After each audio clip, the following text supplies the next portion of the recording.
সকলকে জয় যিশু আর সকলকে খ্রিস্টীয় অভিনন্দন প্রীতি শুভেচ্ছা জানাই।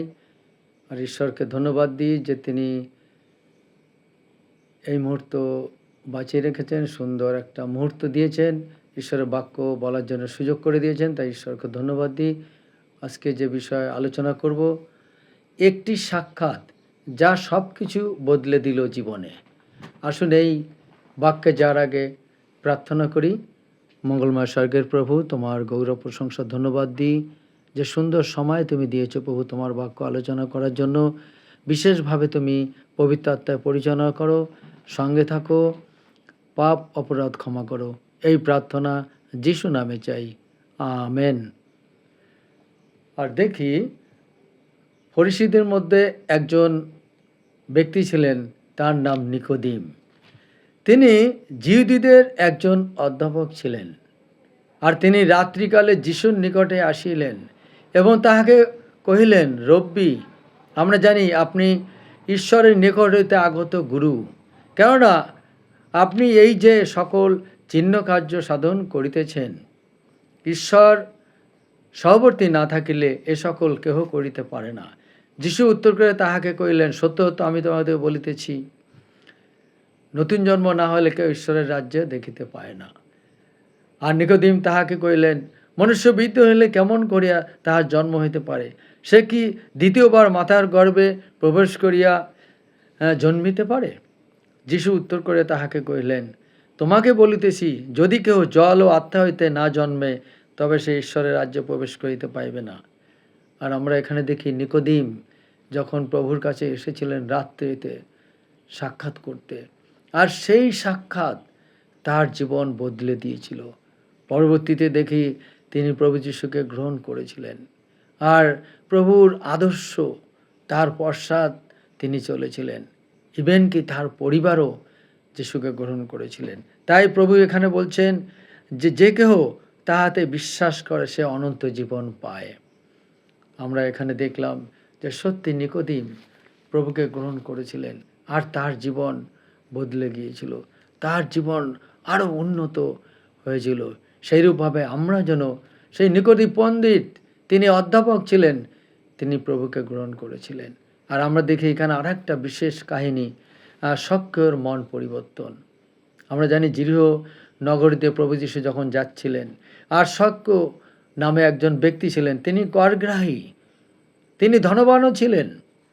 আর তিনি প্রভুকে দেখার জন্য, কারণ তিনি খর্ব আর ছোট্ট ব্যক্তি ছিলেন, আর যিশুকে দেখার জন্য তিনি সেই সুকুমর গাছে উঠে বসেছিলেন। আর প্রভু এসেই তাকে ডাকলেন, সক্রিয়, তুমি নেমে আসো, আমি তোমার বাড়িতে যাব। আর তিনি চিন্তা করেন নাই যে যিশুকে তার বাড়িতে অতিথি হিসাবে নিয়ে যাবেন, তার পরিবারের কেউ কিছু বলবে কিনা, খাদ্য প্রস্তুত হয়েছে কিনা, তিনি কোনো কিছুই চিন্তা করেন নাই। আর প্রভুকে তিনি তার বাড়িতে নিয়ে গেলেন, আর সেই বাড়িতে নিয়ে তিনি তাকে আতিথ্য করলেন। আর তার জীবনের যে সমস্ত ছলচাতুরি, মানুষকে ঠকানো, মানুষের থেকে বেশি বেশি কর নিয়ে নিতেন, আর সেই দিন তাহার মন পরিবর্তন হয়েছিল। তার যা কিছু পাপ ছিল তিনি প্রভুর কাছে স্বীকার করলেন মনে মনে। আর তিনি বললেন, প্রভু, আমার যা সম্পত্তি, আমি যাকে ঠকিয়েছি তাদেরকে চতুর্গুণ ফিরে দেব, আর সম্পত্তি আমি গরিব দুঃখীদের দিয়ে দেব। আর এখানে দেখি সেই সাক্ষ্য যে প্রভুর সাক্ষাতে তার জীবন পরিবর্তন হয়ে গেছিল, আর তিনি তার পরিবার এবং তিনি প্রভুকে গ্রহণ করে সেই খ্রিস্টীয় জীবনযাপন করেছিলেন। আমরা যদি দেখি আবার লূক লিখিত সুসমাচার 5 অধ্যায়ে বিশেষভাবে এখানে আরেকটা কাহিনী রয়েছে। আমরা যদি দেখি, লেবীয়, এখানে লেবীয় নামে আরেকজন, তিনি একজন করগ্রাহী ছিলেন, আর সে কর আদায় করতেছিলেন। আর তিনি তাহাকে কহিলেন, আমার পশ্চাৎ আইসো। প্রভু যিশু বললেন, তুমি আমার সঙ্গে আসো। তাহাতে তিনি সকলই পরিত্যাগ করিয়া উঠিয়া তাহার পশ্চাৎ গমন করিলেন। পরে লেবী আপন বাটিতে তাহার নিমিত্ত বড় এক ভোজ প্রস্তুত করিলেন, এবং অনেক করগ্রাহী অন্যান্য লোক তাহার সাক্ষাতে ভোজনে বসিয়েছিলেন। আর আমরা যদি দেখি পরবর্তীতে সেই লেবি নামে ব্যক্তি তিনি প্রভুকে গ্রহণ করেছিলেন, আর তিনি তার সঙ্গে তার পরিবার তারা প্রার্থনায় রত জীবনযাপন করেছিলেন। তাই এখানে আমরা দেখলাম যে প্রথমত সেই নিকোদিম প্রভুকে সাক্ষাৎ করার পরেই তিনি তার জীবন বদলে গিয়েছিলেন। আমরা দেখি শখকেও তিনিও তার জীবন তার পরিবার বদলে গিয়েছিলেন। আমরা দেখি লেভি নামে যে একজন ব্যক্তি ছিলেন তিনিও তার জীবন পরিবর্তন করেছিলেন। তাই আমরাও যেন প্রভুকে যখন আমরা জানি বা তার কাছে আসি, তিনি আমাদের জীবনের সমস্ত রকম নোংরা, সমস্ত রকম কুচিন্তা, সমস্ত রকম খারাপ দিক তিনি আমাদেরকে পরিবর্তন করে দিতে পারেন। আর এরপরে দেখি আর একটা বিশেষ করে লূক লিখিত সুসমাচার 7 অধ্যায় 36 থেকে 50 অবধি। এখানে বলছে অনুতাপিনী স্ত্রীর প্রতি এখানে যিশুর দয়া। এখানে দেখি যখন আর ফরিসীদের বাড়িতে, এখানে দেখি ফরিসীদের মধ্যে এক ব্যক্তি ছিলেন, তার নাম কি? সিমন। আর সেই সিমনের বাড়িতে যিশু অতিথি হিসাবে তিনি ভোজন করতে গিয়েছিলেন, তার শিষ্যরাও গিয়েছিল। আর দেখো সেই নগরে একজন পাপিষ্ঠা স্ত্রীলোক ছিল। সে যখন জানিতে পাইল তিনি সেই ফরিসীর বাটিতে ভোজনে বসিয়াছেন, তখন একটি শ্বেত প্রস্তরের পাত্রে সুগন্ধি তৈল লইয়া আসিল এবং পশ্চাৎ দিকে তাহার চরণের নিকটে দাঁড়াইয়া রোদন করিতে করিতে চক্ষে জলে তাহার চরণ ভিজাইতে লাগিল এবং আপনার মাথার চুল দিয়ে তার পা মুছে দিল, চরণ চুম্বন করলেন আর সুগন্ধি তৈল মাখাইতে লাগিলেন। তাহা দেখিয়া সেই ফরিসী তাহাকে নিমন্ত্রণ করেছিলেন, সেই মনে মনে কহিল, এ যদি ভাওবাদী হইতো তবে জানিতে পারিত যে তাকে স্পর্শ করিতে সে কে, এই কি প্রকারে স্ত্রীলোক, কারণ সে পাপিষ্ঠ। তখন যিশু উত্তর করে তাহাকে বললেন, সিমন, তোমাকে আমার কিছু বলিবার আছে। সে কহিল, গুরু বলুন। আর এক মহাজনের, আমরা জানি এখানে একটা কাহিনী উদাহরণ দিয়েছিলেন যে একজন মহাজনের কাছে একজন 500 টাকা ধারত আর একজন 50 টাকা নিয়েছিল। তাদের দুজনেরই দেওয়ার ক্ষমতা ছিল না, কিন্তু প্রভু যিশু দুজনাকেই, সেই মহাজন দুজনাকেই ক্ষমা করে দিয়েছিলেন। আর প্রভু বললেন, তাহলে এর মধ্যে কে বেশি আনন্দিত হবে? দেখি বললেন, যার বেশি ঋণ শোধ হয়েছে সেই। আর তখন প্রভু বললেন, সিমন, তুমি ঠিক বলেছ। আর বলল, তোমার বাটিতে আমি এসেছি, তুমি আমাকে পাওয়া দেওয়ার জল দাও নেই, তুমি আমাকে খুব একটা আদর যত্ন করো নাই, কিন্তু দেখো সেই মহিলা যে পাপিষ্টা, সে আমার পা ধুয়ে দিল, জল দিল, হ্যাঁ, সে আমার চুল দিয়ে তার আমার চরণ ভিজাই দিয়েছে, চোখের জলে ভিজে চুল দিয়ে মুছিয়ে দিয়েছেন। আর প্রভু যিশু তখন বললেন যে তোমার পাপ ক্ষমা হয়েছে। আর তখন প্রভু যিশু বললেন, তোমার পাপ ক্ষমা হয়েছে। কিন্তু তিনি সেই স্ত্রীলোকটিকে কহিলেন, তোমার বিশ্বাস তোমাকে পরিত্রাণ করিয়াছে, শান্তিতে প্রস্থান করুন। আমরা এখানে এই ঘটনায় দেখতে পাই যে সত্যি প্রভু যিশু সেই পাপীদের জন্য এসেছিলেন। আর এই জন্য বলছে, প্রভুর সঙ্গে সাক্ষাৎ করায় সেই পাপিষ্ঠ মহিলা তিনি পরিত্রাণ পেলেন। আর বিশ্বাসে সে পরবর্তী জীবন প্রভুর আদর্শ মেনে প্রভুর পক্ষে থেকে তিনি জীবনযাপন করেছেন। তাই আমরাও যেন সেরকম, আমরা জানি বাইবেল বলছে আমরা কেহ ধার্মিক নয়, একজনও নয়, সকলেই আমরা পাপ করিয়াছি। তাই আমাদের বাইবেল বলছে, যদি আমরা আমাদের পাপ নিজ মুখে স্বীকার করি, তিনি বিশ্বস্ত ধার্মিক, সুতরাং তিনি আমাদের পাপ সকল ক্ষমা করবেন। আর আমরা যদি দেখি লেবীয় পুস্তক, লেবীয় 25 অধ্যায়, ওখানে আমরা যদি দেখি সেই সত্ত্বেও সে যে তার জীবন যেভাবে পরিবর্তন হয়েছিল, তিনি এখানে কি বিষয় বলেছেন আমরা যদি দেখি, বলছে লেবীয় 25 অধ্যায় 35 থেকে 37 পদ। আর তোমার ভাতা যদি দরিদ্র হয় ও তোমার নিকটে শূন্যহস্ত হয়, তবে তুমি তাহার উপকার করিবে। সে বিদেশী ও প্রবাসীর ন্যায় তোমার সহিত জীবন ধারণ করিবে। তুমি তাহা হইতে সুদ কিংবা বৃদ্ধি লইবে না, কিন্তু আপন ঈশ্বরকে ভয় করিবে। তোমার ভাতাকে তোমার সহিত জীবন ধারণ করিতে দিবে। তুমি সুদের জন্য টাকা ধার দিবে না ও বৃদ্ধির জন্য তাহাকে অন্ন দিবে না।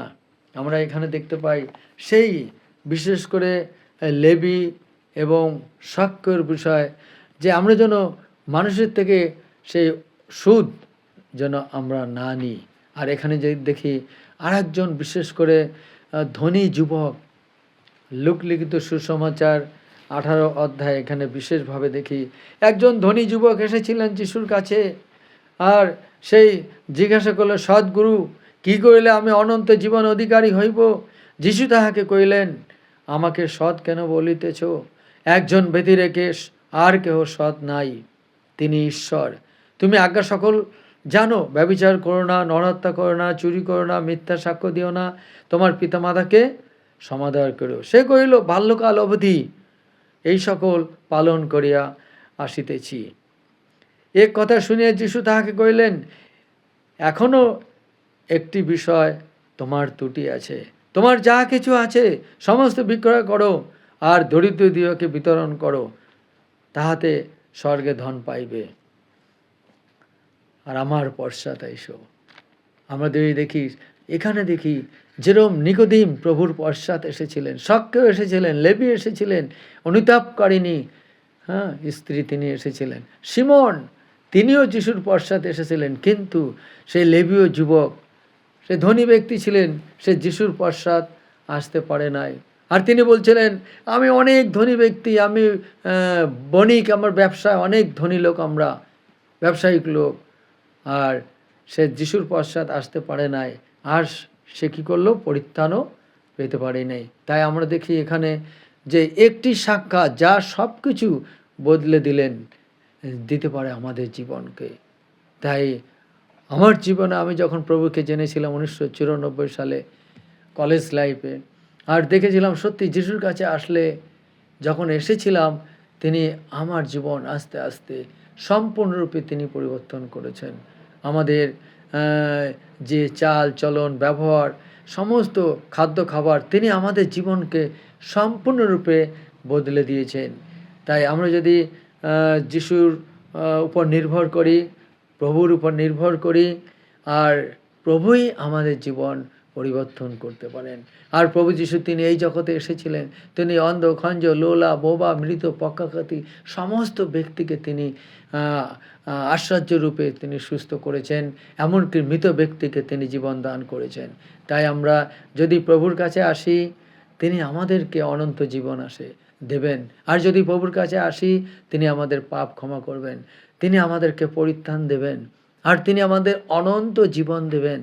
আর প্রভু যিশুর দ্বিতীয় আগমন খুব তাড়াতাড়ি তিনি আসছেন, সমস্ত ঘটনা পূর্ণ হতে চলেছে। আর যখন প্রভু যিশু আসবেন, আমরা যেন তার সঙ্গে মধ্য আকাশে স্বর্গরাজ্যে যেতে পারি। তাই ঈশ্বর আমাদেরকে আশীর্বাদ করুন, যেন তার গৌরব প্রশংসা হয়। আর এখানে দেখি প্রভু যিশু বলছেন, বিশেষ করে প্রভাব 19 অধ্যায় 17 পদ, যে দরিদ্রকে কৃপা করে সে সদাপ্রভুকে ঋণ দেয়, তিনি তাহার সেই ঋণের উপকার পরিশোধ করিবেন। এই জন্য আমরা দেখলাম, যদি আমরা মানুষকে ঠকাই, মানুষের কোনো রকম মানুষকে বিপদে ঠকানোর মাধ্যমে মানুষকে সমস্যার মধ্যে ফেলে দিই, তাহলে তিনি বলছেন, এখানে দেখি বলছে, আমরা জন্য যদি মানুষ গরিব দুঃখীদের দয়া করি, তাহলে তিনি সেই ঋণ শোধ করবেন। আর তিনি বলছেন, তোমরা সেই গরিবদের কাছে, দরিদ্রদের কাছে সুসমাচার প্রচার করো। আর সেই সুসমাচার যা তিনি আমাদেরকে আশীর্বাদযুক্ত করবেন। আর এখানে যদি দেখি মার্ক লিখিত সুসমাচার, এখানে বলছে 10 অধ্যায় 27 পদ, এখানে বলছে মার্ক লিখিত সুসমাচার 10 অধ্যায় 27 পদে, এখানে বলছে মার্ক লিখিত সুসমাচার 10:27 এখানে বলছে, যিশু তাহাদের প্রতি দৃষ্টি করে কহিলেন, ইহা মনুষ্যের অসাধ্য বটে, কিন্তু ঈশ্বরের অসাধ্য নয়, কারণ ঈশ্বরের সকলই সাধ্য। তাই আমরা যে ব্যক্তিদের এখানে দেখলাম, নিকোদিম, আমরা জানি প্রভু যিশু যখন মৃত্যুবরণ করেছিলেন তখনই নিকোদিম তার পাশে ছিলেন এবং তাকে সেই সুগন্ধ আঙুর, সে গন্ধযুক্ত রস দিয়ে তাকে মাখিয়েছিলেন। আর আমরা দেখি শক্কেরও জীবন, সত্যি আমরাও এই ধরনের মানুষ। আমরা নিকোদিমের মতো কেউ আছি, শক্কের মতো কেউ আছি, লেবীয়র মতো কেউ আছি, আর অনুতাপিনী স্ত্রীর মতো সেরকম আমরা অনেক আমাদের এই জগতে রয়েছেন। তাই আর এখানে যে সিমন, এখানে আমরা দেখতে পাই যে প্রভু যিশুকে অনেকেই নিমন্ত্রণ করতেন। আমাদের বাইবেল বলছে আমরা যেন অতিথি সেবায় রত থাকি।